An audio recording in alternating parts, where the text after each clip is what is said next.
So things are being exposed in the world, right? And we get so hyper fixated on all of these files and everything that's coming out right now. But what I received to share with you is the reason, well, listen, what's done in the dark will always come to light. And it's nice to have a distraction within certain microcosms, like smaller communities that actually have their own files, but they refuse to acknowledge them. They have conversations about them to the side, or, all of these things, and yet they excuse the behavior. They still bring their children around these people.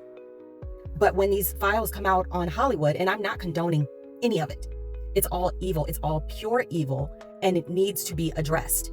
However, I am going to point out and highlight the fact that there are many people in this world who have been raised in such toxicity that they have been programmed to think that what happens inside the house stays in the house.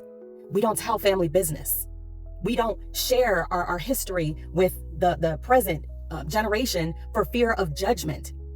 We keep people in the dark even though we're allowing them to walk into their own traps.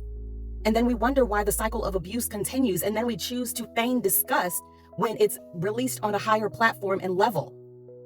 Yes, this is real. This is real. And I feel very compelled to share this because, listen, I've been ostracized. Call me the black sheep, call me whatever you wish. Sticks and stones may break my bones, but words will never hurt me. And the reason I feel compelled to share this is because, listen, we can't judge someone else for the splinter in their eye when we have a log within our own, right? So handle the things on your home base first and foremost, and then spread out. It's like trying to give advice for something that you continue to do. It's like judging someone for their behavior when you have had the exact same behavior. Make it make sense. These files are just the beginning. The world is getting shaken up. It's going to be turned completely upside down is what I receive, to the point where Mother Nature is going to start taking over. God has his hands in it. And we wonder, okay, well, then why did he allow these things to happen? Well, listen, when will we learn? When will we learn? We're continuing the same cycles and patterns on different scales and different levels, and then choosing to go for the thing that's on the widest spectrum because it's an easy target. However, maybe, just maybe, before we judge someone else's mess, again, disclaimer, it's all evil, but before we try to go after that, maybe we need to look at what we have going on ourselves. Because, listen, all these people being protected, all these innocent children being put in positions that they don't even know about because they're being presented in front of abusers. When these people go over to your house, all of a sudden, make sure you put on some clothes, make sure you put on an appropriate shirt and pants and all those things, even though they're at home and this other person is coming into their safe space, but we still welcome them in the door. Listen, it also goes beyond these files. It also goes beyond this type of abuse. We're talking about bullying. Who was your original bully? Who continues to belittle you and make it seem like, oh, it's just a joke. I'm just teasing. But then they still cut you to your core. They create these, I can never get the word for it. Hang on. A complex. I had to ask for the Lord. I tried to Google it, but God had to put it on my heart, where they bully you to the point where it creates a complex that resides within you. So anytime somebody says something about it, so for instance, my trigger was I was completely afraid of smelling bad. And so certain people knew that about me. And then in order to get me to leave the room, they would say they smelled something because they knew that they kept repeating it over and over. It created a complex. Hello. That was interesting. I'm still going to get this message out. So it created a complex that would force me to leave the space. And they did it over and over and over again. And, and there's so many different ways and forms that these different things can take. But the bottom line is address and assess your own personal situation. Look around you. Look around. This world is messed up, but it begins at home.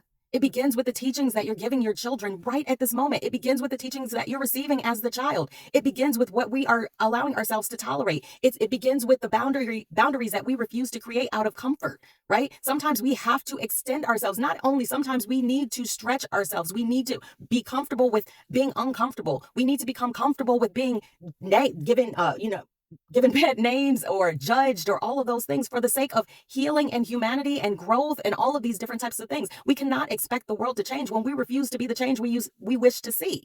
We can't keep pointing the finger and telling people that they're doing good, bad, otherwise indifferent if we refuse to take action ourselves. We can't continue to sit in the pain of endless yesterdays, our ancestors' pain, and all those things, and refuse to heal ourselves and expect for the world to shift. At what point do we take accountability within our own lives, within our own family, within our own situation and dynamics? Because the best way to change the world is not by pointing fingers and saying, oh, they should do that or he should do that or whatever. No, it's to literally look in the mirror, check your reflection, check your heart, check in with God and see what you need to address. And then heal those wounds. And then your life will be the example that ripples out to other people and reminds them that healing is possible, that transition is possible, that ascension is possible. But until we take control of our wounds and we step up to the plate, is what I hear, and just do what we know innately we need to do, then we can't expect any change. We can only expect demise. And it's going to continue to spiral from here regardless. But here's the good part, right? Because things are going to still go bad. And let me tell you the truth right then and there, right here and now, right? But through your healing, through your assessment, through your boundaries, through all of those different types of things, you will be impacting the world.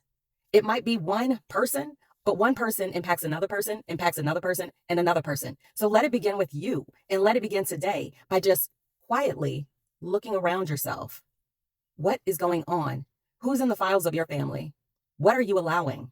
What are you teaching the next generation?